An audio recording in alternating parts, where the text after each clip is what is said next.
অনূর্ধ্ব-17 football বিশ্বকাপের group পর্বের লড়াই শেষ হয়েছে। সেই অনূর্ধ্ব-17 বিশ্বকাপে ব্রাজিল ছিল গ্রুপ পর্বে এইচ গ্রুপে, যেখানে জাম্বিয়া, ইন্দোনেশিয়া, হন্ডুরাস ছিল ব্রাজিলের প্রতিপক্ষ।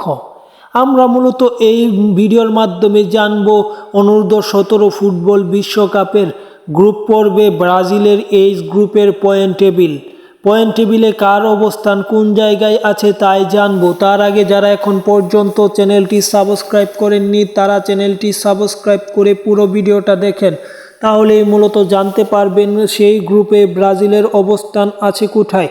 এখন পর্যন্ত গ্রুপ পর্বের লড়াই শেষ, নকআউটের লড়াই শুরু হবে 14 তারিখ থেকে। তার আগে অবশ্যই জানা দরকার পয়েন্ট টেবিলের অবস্থান। পয়েন্ট টেবিলে হন্ডুরাস এখন পর্যন্ত একটি ম্যাচও জিততে পারেনি, 3টি ম্যাচ খেলে তারা 3টি ম্যাচ হেরেছে। ইন্দোনেশিয়া 3টি ম্যাচ খেলে একটি জয় দিয়ে তারা পয়েন্ট টেবিলের আছে 3 নম্বরে।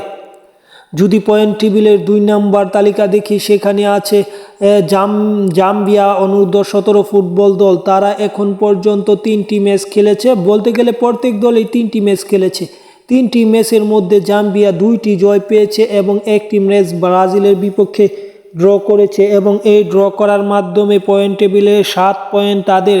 ঠিক একই পয়েন্ট নিয়ে পয়েন্ট টেবিলের শীর্ষে বা প্রথম স্থানে আছে ব্রাজিল অনূর্ধ্ব-17 ফুটবল দল। ব্রাজিল এবং জাম্বিয়ার 2 দলই 3টি করে ম্যাচ খেলে 2 জয় 1 ড্রয়ের মাধ্যমে 2 দলেরই 7 পয়েন্ট, কিন্তু গোল পার্থক্যে এগিয়ে থেকে পয়েন্ট টেবিলের শীর্ষস্থানটা দখল করে নিয়েছে জাম্বিয়ার বিপরীতে ব্রাজিল।